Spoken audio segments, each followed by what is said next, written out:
You mentioned Sean O'Brien there, a bit in the news recently. We haven't talked to you since since he named names. Yeah. It's very unusual for anybody to name names and single out individuals. It is. It's not really the done thing. I suppose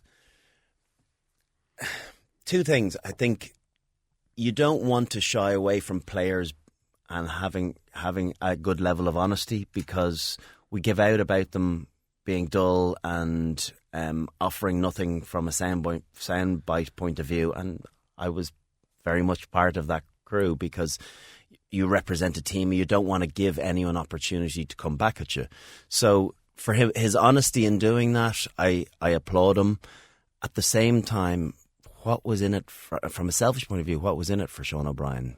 I don't know what win he gets out of that. There's nothing other than antagonising the coaches that were involved. He could have privately said those things and gotten, and aired his grievances to the management, to the Lions board or whatever on the QT, and the point would still have been, would still hit home. But to do it publicly, he's drawn all this heat on himself.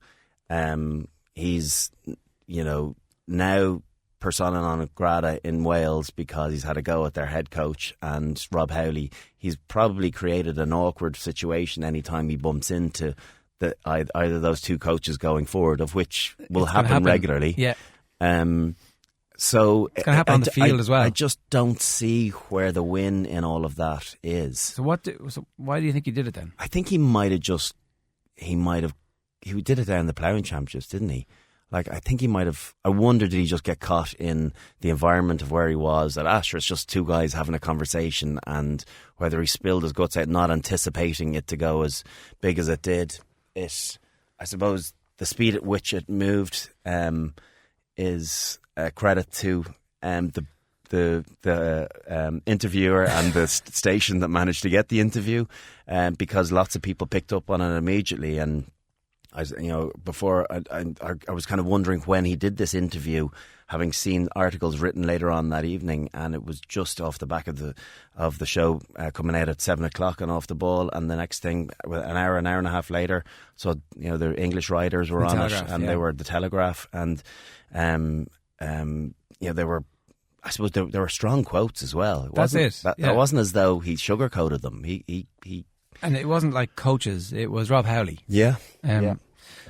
And so to deal with the meat of what he said, it is pretty interesting that, like, maybe it's afterwards as well. You kind of feel in retrospect we screwed that up in week one. Maybe I also think he's a small bit deluded with we should have won it 3-0. Like, New Zealand will be sick at not having won that series. Yeah. Like, the Lions led for 3 minutes of the whole series. They butchered 2 gilt-edged chances in the third test to put a completely different complexion on that game and relax their way into it. Yeah. As a result, they didn't score them.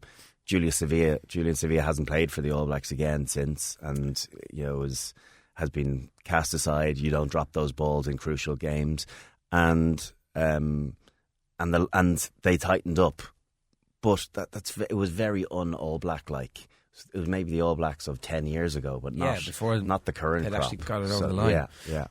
So the training thing and the having difficulty expressing his message, and the fact that the 2 out halves end up running training, in some respects, isn't that kind of what you want? You do want your out halves to be running training, but yeah, I suppose it's difficult for when the 2 are picked in the same team. It's miles easier to run a session when you're in the starting 15 than it is when you're in the 23. So very difficult for Johnny Sexton to do anything in week 1 being numbered 16 to 23. It's very hard to speak up. You try and throw your tuppence worth in, but you've got to leave it to the players that are going to actually be doing it, or starting for the first 50 or 60 minutes. Otherwise, people start looking at you bit weird. Yes, like, all right, we're the ones we're playing.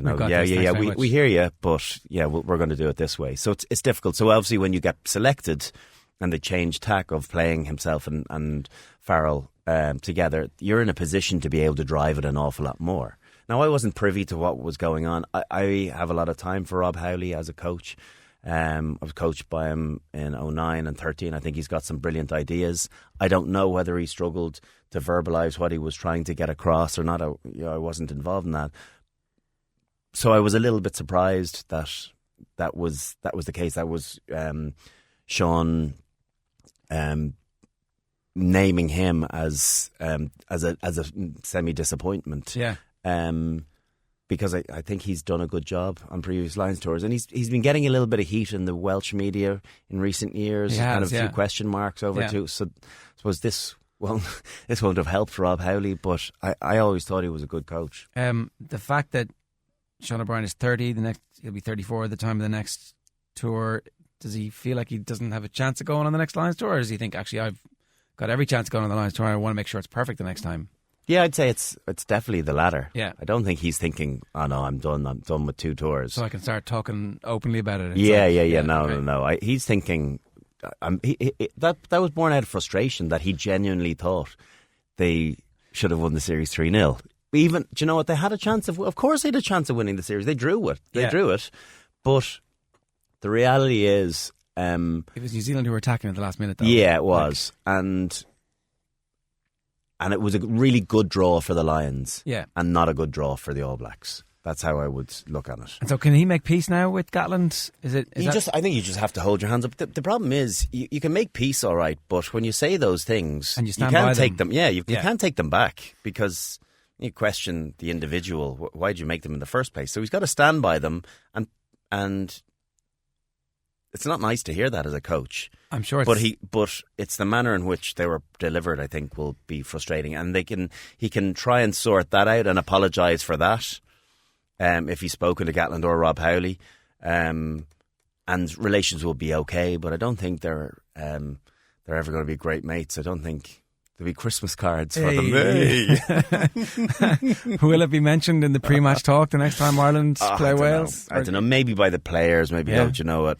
Let's do it. If you maybe a bit of that, but there's a lot of rugby to be played from now to Six Nations against Wales back here. But it does. What it does do, it adds it an extra little bit of spice, another dimension for the media, for the writers out there that have to fill their column inches that week. It'll just make things a little bit easier for them.